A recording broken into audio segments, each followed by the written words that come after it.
Hello and welcome to my YouTube channel. My name is Julie, and on this channel, we talk about self development and becoming the best version of ourselves.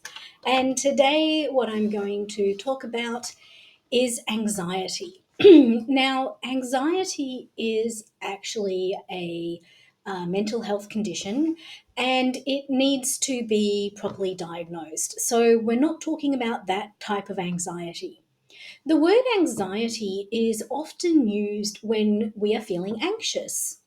And so many people will feel anxious but not actually have a diagnosed anxiety condition, and they are quite different. So, what I'm talking to you today about is that low grade anxiety that many of us face and how we can better manage that. So, one of the things that when I started to look at managing my own anxiety was to get better at actually understanding what my challenges were. What was I actually feeling? We often use words, but we don't necessarily think about the true meaning. So, one of the things I looked at was other ways to describe that feeling that I have.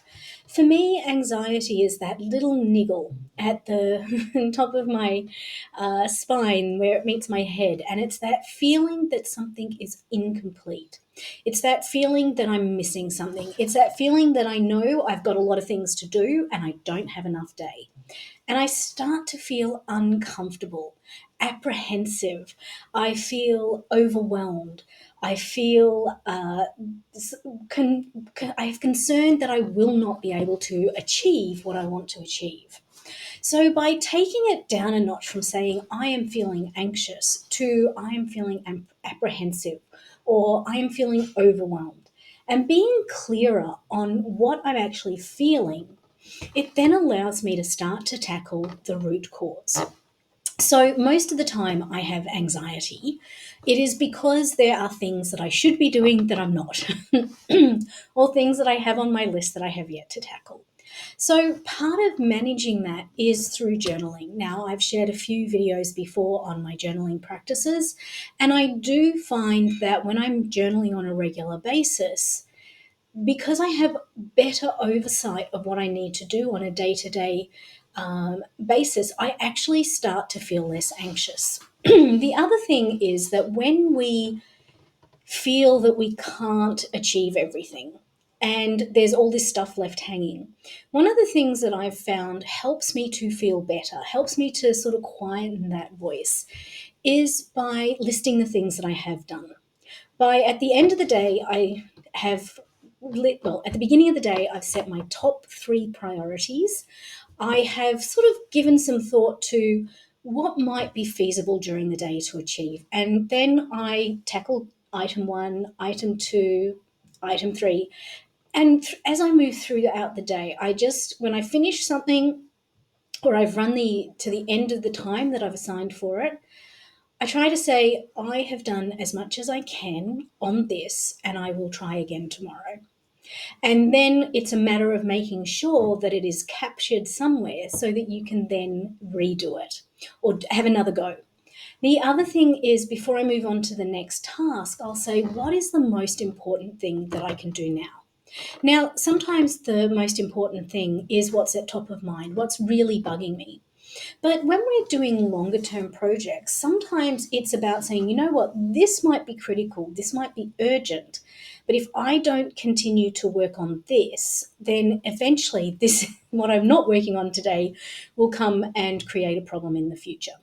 And so it's kind of walking that balance between the things I must do, the things I want to do, and the things that I have to do because they've just come in.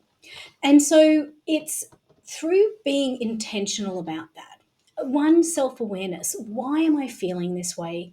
What is creating the most amount of stress? How can I start to reduce that?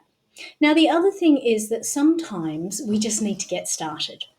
And if we are feeling too anxious, we may find that it prevents us from making that step forwards. So, one of the things I do in order to just get started is I'll look at something that maybe I've been putting off, it's not the most enjoyable thing, and I think, okay, I will just do something. It doesn't matter if it's just 5 minutes. I will at least do something. And then what I find is I get started, I keep moving, and whilst I may not have finished it, I have definitely done something. And then it's about achievement recognition. I acknowledge that I may still have to do more work tomorrow. I acknowledge this is larger than what I can do today. But I have done this. I have achieved these, which means moving forwards, my list hopefully is shorter. And it's getting all of that together that helps to manage our anxiety, our apprehensive thoughts. Now, here's the thing, we probably very rarely reduce it completely, or eliminate it, because we're almost hardwired to create these moments. And the reason for this is that we are task based. We need to do things, and whether that's to eat, to hunt food for eating, to survival, or just our day to day existence. We have this drive to get things done. And anxiety, anxiousness, apprehensiveness is part of that drive. It's part of what pushes us forwards. And so it isn't about eliminating it, it's about managing it. It's about accepting that there will always be things that I could do better in. It's about accepting that I always will have more things to do tomorrow. But it's using that feeling to help me to move forwards. I am feeling anxious about that because it needs to be done. How can I manage it so that it gets done? Now, then you can dig into why aren't I doing it? For me, I have different activities in my day, and I find certain activities easier to get done and stay on top of because I enjoy them. I find them personally more rewarding than other activities. And I have this one area that I am definitely failing in. It is not going well. And it causes me a lot of stress because I do have a high expectation of myself that I should be doing better. And when I don't, there is a gap. And that gap creates that feeling of always needing to do more or do something and I haven't done it. So then I feel guilty about not doing it. And so anxiety can also be something that we're ashamed about not doing. And it can be because we feel guilty about not doing it. So, one of the things that I've been trying to work on is to identify, is this what's causing me the most? Is this what's causing this feeling of I need to be doing something? And generally it is. So then I try to think, okay, can I do 5 minutes of it? In my day to day, can I find 5 minutes that I can do that might bring me one step closer? And what I'm finding is that the more consistent I can be at doing that 5 minutes tends to roll into much longer periods of time. So I'm getting more done than I actually set myself the goal of.